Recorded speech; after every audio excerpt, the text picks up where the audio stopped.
Bapak Ibu Saudara, kita melanjutkan kali ini studi kristalisasi di dalam kitab Kisah Para Rasul. Jadi studi kristalisasi suatu studi yang mencoba mencari tema-tema utama ya, benda-benda kristal, yaitu tema-tema utama dari suatu kitab. Jadi kali ini kita ambil dulu temanya perluasan gereja. Sebenarnya saya mau ambil ini pertumbuhan gereja, tapi karena dulu waktu saya kuliah ada pelajaran pertumbuhan gereja. Setelah saya baca bukunya, ya jelas ini sih sebenarnya pertumbuhan denominasi. Ini ada dua buku ini yang utama ini, Understanding Church Growth, ini Donald McGavran ya.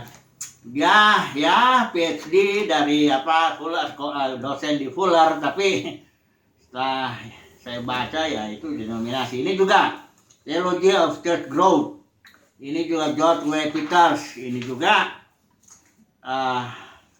teologi pertumbuhan denominasi. Jadi nanti saya akan bedakan ini karena organisasi, gereja sebagai organisasi dan gereja sebagai organisme itu bedanya langit dengan bumi, karena yang satu otoritasnya manusia, yang satu otoritasnya Roh Kudus.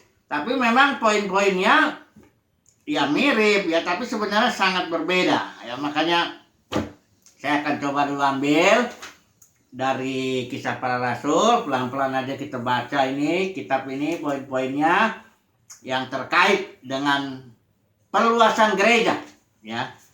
Karena ini di sini kita tahu dalam sejarah gereja yang mulai di Yerusalem itu langsung dia dalam 200 tahun sudah menaklukkan dunia yang dikenal pada waktu itu. Jadi perluasan gereja ini juga ada juga orang berpandangan perpecahan itu dalam denominasi itu memang ya Tuhan pakailah untuk memperluas Injilnya, yaitu ya bagaimana ya, namanya perpecahan ya makin rusak lah itu ya. Tapi ya sudahlah, itulah begitulah dia ya. Mari kita kembali dulu kepada kunci daripada kitab Kisah Para Rasul ini, pasal 1 ayat 8. Di sini ditulis, tetapi kamu akan menerima kuasa. Dunamis itu bisa diterjemahkan energi roh, yang energi itu suatu kemampuan untuk melakukan usaha. Usaha apa? Usaha menjadi saksi di Yerusalem, seluruh Yudea, Samaria, dan ke ujung bumi. Saksi itu tugas utamanya mengulang ya, to repeat ya. Jadi dia lihat, dia alami, dia rasakan, dia jamak, kemudian dia ulang sampaikan itu. Jadi tugas saksi yang utama yaitu berbicara. Yang dialaminya, kalau Rasul Yohanes bilang firman hidup. Dia rasakan, dia alami, dia lihat, itu yang dia sampaikan. Jadi Bapak Saudara, tugas utama seorang saksi adalah menyampaikan apa yang dia alami, firman hidup itu. Jadi memberitakan firman dengan berani, ini tugas utama ya, dan akibat utama daripada pencurahan Roh Kudus itu ya. Nanti kita melihat dua jemaat juga itu ya, memberitakan firman dengan berani. Tentu Roh Kudus menggunakan tanda-tanda untuk meneguhkan itu ya. Baik, mari kita melihat dulu pelan-pelan ini ya mengenai jumlah ya. Tentu kalau namanya perluasan ya kita bicara jumlah ya, sama buku ini juga bicara jumlah ya, tapi pengertiannya nanti beda sekali. Mari kita melihat dulu ya. Ini nomor 1, atau begini aja, faktor pertumbuhan gereja. Hal-hal yang menyebabkan gereja bertambah ya, bertambah luas, bertumbuh dan mendapatkan jiwa-jiwa. Ini yang pertama ya, koinonia. Saya menulisnya begitu ya, pasal 2 ayat 46 sampai 47. Saya bacakan juga ya, saya baca dulu di sini. Dengan bertekun dan dengan sehati mereka berkumpul tiap-tiap hari dalam bait Allah. Mereka memecahkan roti di rumah masing-masing secara bergilir dan makan bersama-sama dengan gembira dan dengan tulus hati, ya, sambil memuji Allah dan mereka disukai semua orang. Dan nah ini tiap-tiap hari Tuhan menambah jumlah mereka dengan orang yang diselamatkan. Jadi efek daripada fellowship mereka, efek daripada koinonia ini ya, mereka bertekun dalam pengajaran rasul-rasul, mereka bertekun dalam koinonia, memecahkan roti, berdoa, berkumpul. Efeknya itu adalah menambah ya, tiap-tiap hari Tuhan menambah jumlah mereka, bukan dengan orang yang pindah dari gedung ke gedung yang lain, enggak. Dia ini ditambah dengan orang yang diselamatkan. Saudara nanti bedakan lah ya, kalau di dalam denominasi itu di gedung ini kadang-kadang tambahin di sini karena pindah dari gedung ini ke gedung yang lain, ya. Jadi bukan ditambah dengan tambah karena orang diselamatkan. Kenapa? Karena dalam gedung hampir boleh dibilang tidak akan ada koinonia, karena masing-masing menonton ke depan sana. Yang seorang melihat kepala belakang seorang. Bagaimana mau ada koinonia itu? Jadi itulah bedanya ya.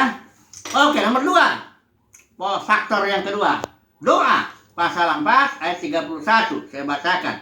Dan ketika mereka sedang berdoa, goyanglah tempat mereka berkumpul itu, dan mereka semua penuh dengan Roh Kudus. Lalu, nah ini dia, mereka memberitakan firman Allah dengan berani. Karena memberitakan firman, meluaslah gereja itu. Karena gereja diperluas oleh firman itu dengan berani. Akibat apa? Akibat doa. Kalau kita melihat ini pasal 4 ini, mereka sedang berdoa sampai goyang. Ketika mereka sedang berdoa, goyang, itu artinya kuasa Tuhan itu bekerja luar biasa lah ya. Jadi faktor doa ya. Yang kedua ini yang membuat gereja bertumbuh. Yang ketiga, mujizat dan tanda oleh Roh Kudus. Ya, ini juga ya. Kalau kita lihat hari Pentakosta pasal 2 itu ya, ayat 6, kita melihat waktu Petrus itu khotbah, langsung tambah 3.000 jiwa ya. Kemudian ada lagi kesembuhan, mujizat kesembuhan. Ketika Petrus pasal 3 ayat 6, itu dibilang, Petrus bilang gini, emas dan perak tidak ada padaku, tetapi apa yang kupunyai kuberikan kepadamu. Demi nama Yesus Kristus orang Nazaret itu, berjalanlah. Nah, ketika orang yang lumpuh ini berjalan, disitulah orang Israel terheran-heran, kumpul. Tambah lagi 5.000 ya. Pasal 4 ayat 4 ini dibilang di sini ya. Tapi di antara orang banyak yang mendengar ajaran itu, banyak yang menjadi percaya, sehingga jumlah mereka menjadi kira-kira 5.000 orang laki-laki. Laki-lakinya aja ini dihitungnya. Berarti yang lainnya ada. Kemudian pasal 5 ayat 12 sampai 16, di situ juga dibilang tanda mujizat ini diserambi Salomo ya. Dan oleh rasul-rasul diadakan banyak tanda dan mujizat di antara orang banyak. Semua orang percaya berkumpul di serambi Salomo dalam persekutuan koinonia ini tadi. Ayat 14, dan makin lama makin bertambahlah jumlah orang yang percaya kepada Tuhan. Jadi ini kembali karena rasul-rasul itu mengadakan banyak tanda dan mujizat ya. Kemudian kita melihat lagi Filipus ini ya. Pasal 8 ayat 12 sampai 13, di sini dibilang begini. Ya, ayat 12 ya. Tetapi sekarang mereka percaya kepada Filipus yang memberitakan Injil tentang kerajaan Allah dan tentang nama Yesus Kristus, dan mereka memberi diri mereka dibaptis, baik laki-laki maupun perempuan ya. Kemudian ini Simon, seorang yang penyihir tadi, jadi percaya. Simon sendiri juga menjadi percaya, sesudah dibaptis.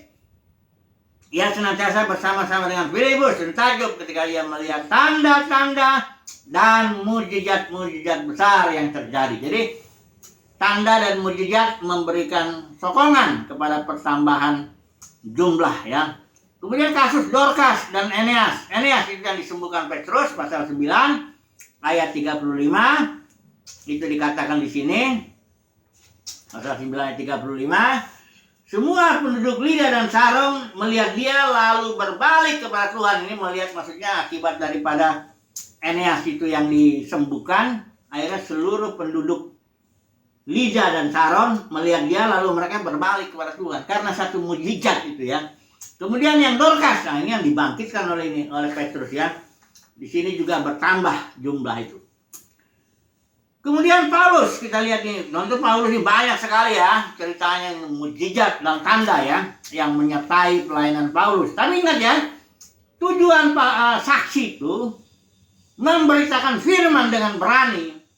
Tapi Tuhan meneguhkan firman ini dengan mukjizat dan tanda. Beda ya dengan KKR yang itu langsung di situ. Siapa yang sakit sembuh, yang utang berutang ya, yang bangkrut apa semuanya. Jadi mukjizatnya diutamakan, bukan firman yang firman tentang Injil Yesus itu yang diutamakan, bukan. Ini salah, kebalik ya. Kalau gereja mula-mula firman itu yang utama, nanti tanda-tanda mukjizat menyertai.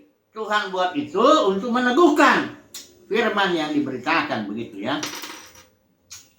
Yang keempat, kita melihat faktornya dari ketiga mukjizat dan tanda. Ini Paulus ya, kita lihat dulu sebentar ini pasal 19 ayat 11 ya. Karena ini agak unik juga ini. Pasal 19 ayat 11. Paulus ini ya. Dikatakan di sini, oleh Paulus Allah mengadakan mukjizat-mukjizat yang luar biasa, bahkan orang membawa sapu tangan atau kain yang pernah dipakai oleh Paulus dan meletakkannya atas orang-orang sakit, maka lenyaplah penyakit mereka dan keluarlah roh-roh jahat. Ini akibatnya ini, ayat 10 di atasnya itu, 2 tahun lamanya dia beritakan firman, dan seluruh penduduk Asia mendengar firman Tuhan. Nah ini luar biasa ya. Firman diberitakan dengan tanda-tanda dalam 2 tahun seluruh Asia mendengarkan. Kemudian yang keempat ya faktornya. Firman terus diberitakan. Ini oleh saksi-saksi ini. Jadi saksi-saksi ini sangat energik ya. Sangat penuh dengan energi gereja mula-mula ini. Energi yang membuat mereka memiliki kemampuan untuk melakukan usaha bersaksi. Nggak bisa diam.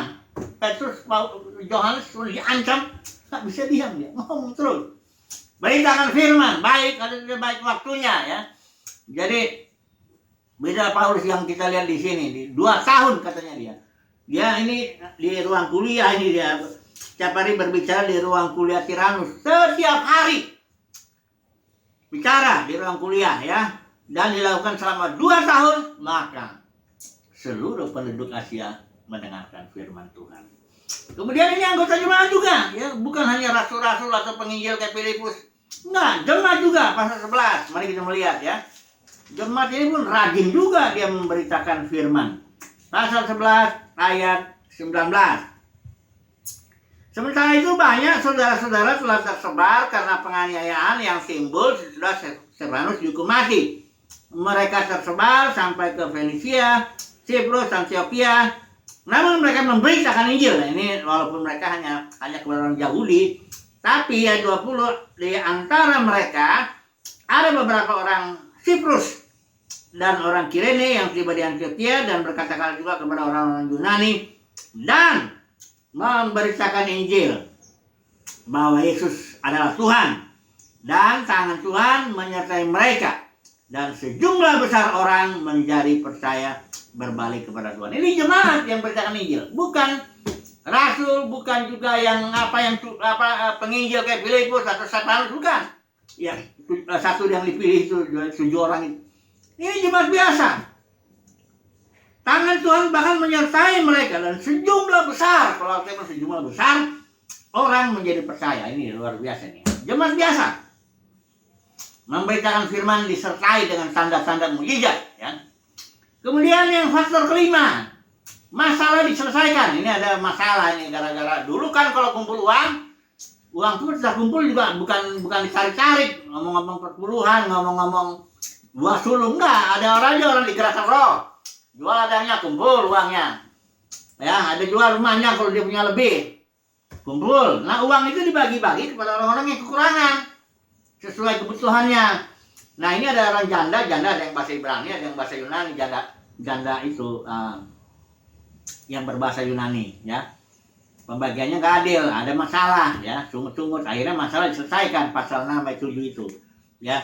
Rasul-rasul bilang, ya udahlah pilih aja, kalian pilihlah untuk ngurus itu. Jadi rasul-rasul itu fokus kepada firman dan doa ya. Inilah yang apa ya, nggak ada rasul-rasul ngurusin duit nggak usah diurusin lah, itu orang-orang itu dibagi-bagi ya sama yang kekurangan ya. Dan akibatnya mari kita melihat dulu sebentar ini masalah pasal 6 ayat 7 ya. Setelah diselesaikan masalahnya, firman Allah makin tersebar ya, dan jumlah murid di Yerusalem makin bertambah banyak. Juga sejumlah besar imam menyerahkan diri dan percaya. Ini karena masalah diselesaikan, masalah keuangan, dan rasul-rasul fokus kepada firman dan doa ya. Jadi pemimpinnya hanya ngurus firman, jangan ngurus duit ya. UUD ya, kalau khotbah pun ngomongnya uang terus. Bagaimana jemaat mau bertambah? Makin pusing lah jemaat. Jadi faktor ke-6, penghakiman. Ini juga Ananias Safira. Ini sebenarnya begini, Ananias Safira ini nipu dia ngejual ladang, dia tahan sebagian, dia memberi seolah-olah itu seluruhnya. Nah, Petrus bilang kan kalau nggak selama belum dijual itu milikmu. Kalau dijual itu pun juga masih dalam hak kuasamu. Kenapa engkau nipu gitu loh? Supaya dapat pujian gitu. Nah, akhirnya dia jatuh. Akibat penghakiman ini jemaat takut. Dan terjadilah pertambahan itu. Mujizat ya, penghakiman. Kemudian pertobatan Saulus. Ini nggak bisa disangkal bahwa Saulus lah yang membawa Injil itu dari Antioquia terus ke seluruh dunia sampai ke Roma, yang bisa disebut ujung bumi pada waktu itu ya. Karena Paulus bertobat ya, makanya Tuhan bilang tuayan banyak, pekerja sedikit. Minta kepada Tuhan yang punya tuayan supaya dia mengirimkan. Nah, ini dia Saulus. Cukup satu orang, tapi satu orang Saulus yang benar-benar dia bilang, aku nggak pedulikan nyawaku, yang penting aku selesaikan tugas. Ini seorang yang sangat luar biasa ya, dipakai Tuhan lah. Saulus, jadi Paulus dia namanya ya. Pengutusan itu juga itu. Pisahkan Saulus dan Barnabas untuk tugas yang kau berikan. Di sini juga selalu dipimpin Roh ya, selalu. Jadi kalau diperas ini, kalau kita bilang faktor utamanya apa?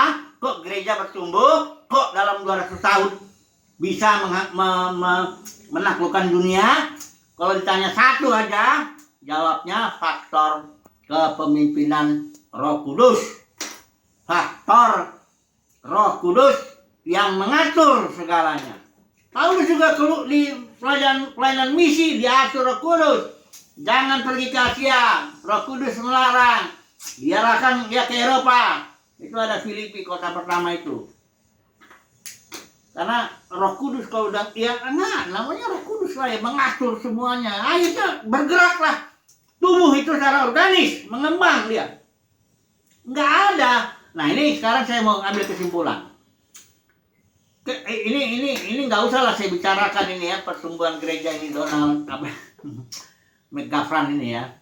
Ini denominasi nih, beda ini ya. Bedanya di sini.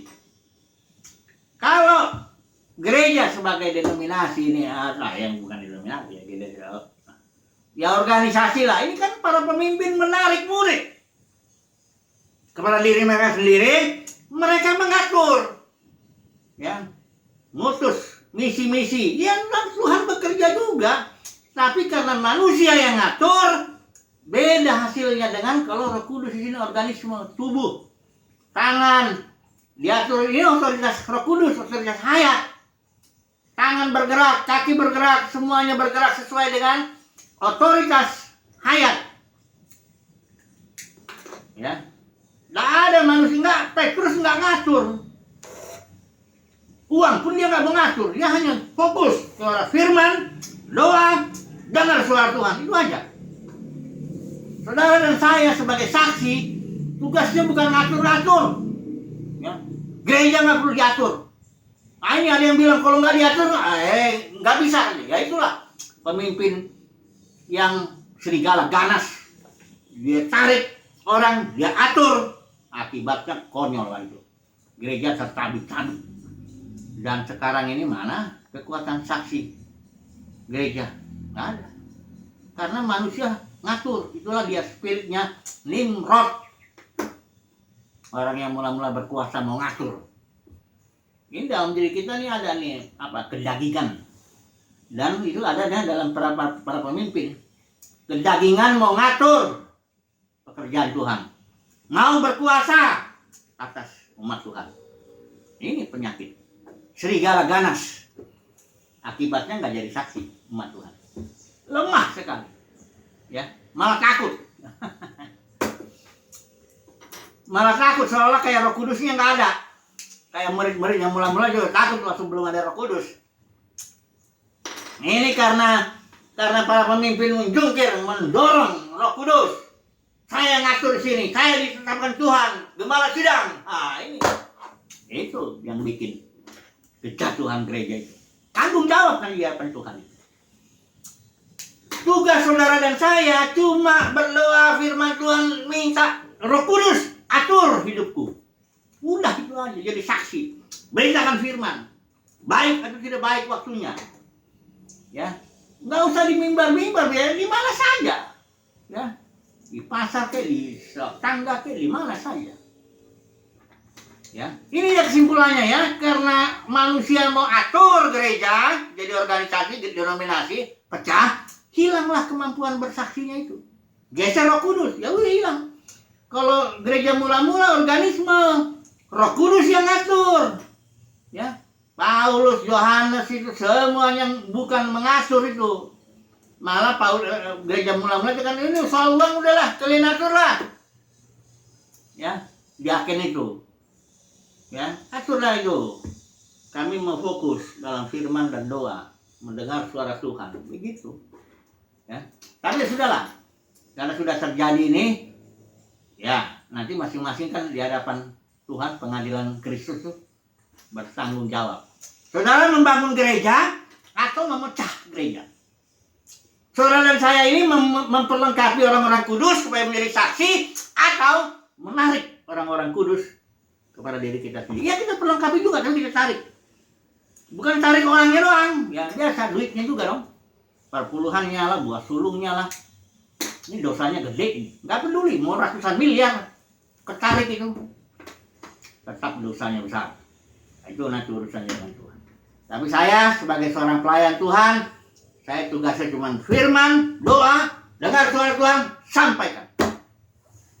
Hanya itu tugas saya. Saya nggak mengatur. Tapi ada 3 anak nih. Itu saya harus atur karena saya bapaknya. Itulah jemaat saya, anggotanya ada 3. Puji Tuhan lah ya. Haleluya. Amin.